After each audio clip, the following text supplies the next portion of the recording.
How did you all get started here at Detroit Well, personally, I actually was doing all of the artwork for Fleat before we opened.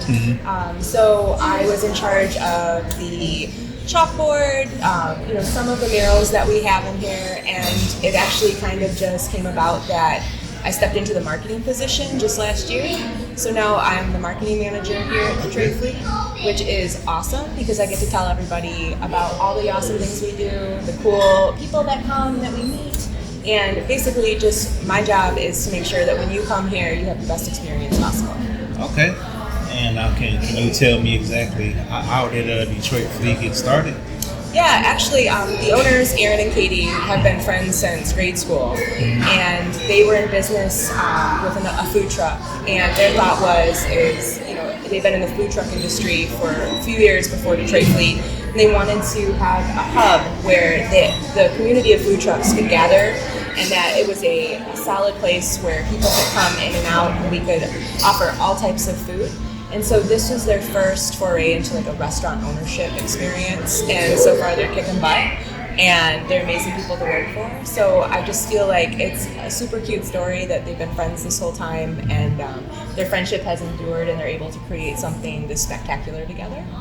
Okay, perfect. Can you tell me more about the food trucks you all have on location now? Absolutely.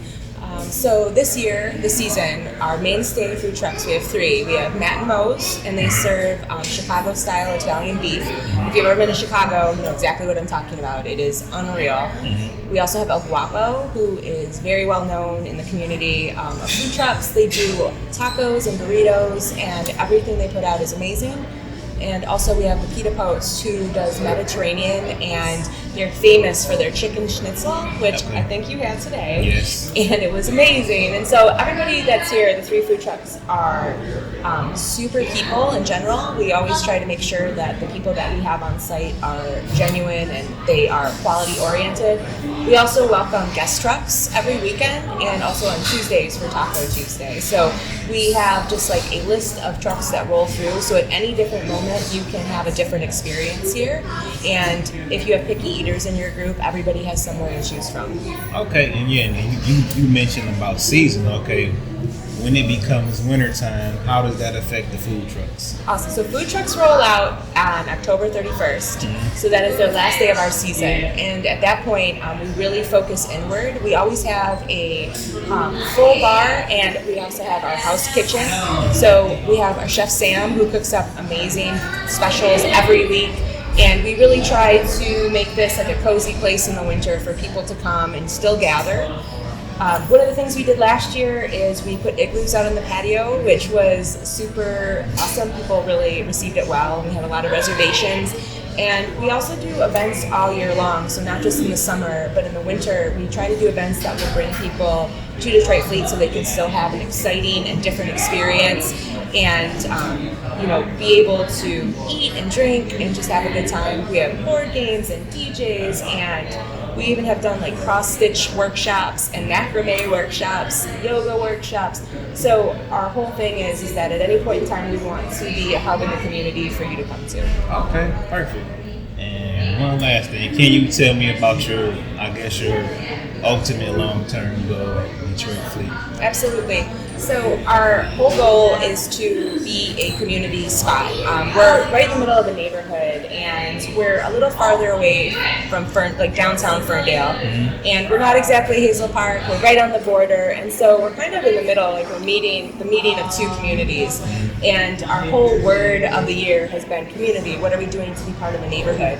So long term, I see us still supporting the food truck scene 100%, since we are a food truck park, and we're always looking for ways to grow, whether that be with the breweries that we work with, or are we working with different businesses downtown. And we just want to make sure that in the future we have a solid place, and it's somewhere that is always on the list of a place to go in Ferndale. Okay, perfect. Can you tell us about some of the upcoming events you all have coming up? Absolutely. So weekly, we always have something different happen on any weekday. On Tuesdays, we host Taco Tuesday. So we have 2 taco trucks outside. It's Guapo and Regina's comes, and they join us for Taco Tuesday. We have awesome house specials. Wednesday night is trivia night. So that is a huge deal here. We're packed every Wednesday night for trivia. Thursday is Tap Happy Thursday, where we offer $1 off on all drafts. Friday nights we have live music, and we always have some cool local musician coming. This Friday, one of our favorites, Jibs Brown, is coming at 8 o'clock. And Saturdays is, we do brunch on Saturday morning, but our big brunch is on Sunday, where we do food truck brunch. And we have guest truck come. We've been having Batter Up Waffle come every Sunday, and they're awesome. Looking to the future, we are hosting yoga on the pergola. And we also have our Oktoberfest coming up, and that will be October 12th. It's a Saturday. That's one of our larger events where the breweries actually come and they post up outside in the pergola, so you can visit 8 different breweries here. Okay. Yeah, it's super cool. And the Bavarian Inn Cluck Truck comes, so they have German fare. We always try to do music and just have like a general overall like beer, food, festival. So that's one of our cooler events that's coming up that we look forward to every year. You can find food truck parks all across the U.S. We pride ourselves on being the first food truck park and boozery in Metro Detroit, so we hope people come and check us out and just kind of get a feel for what we're doing and why we're doing it. It's always a heartbeat.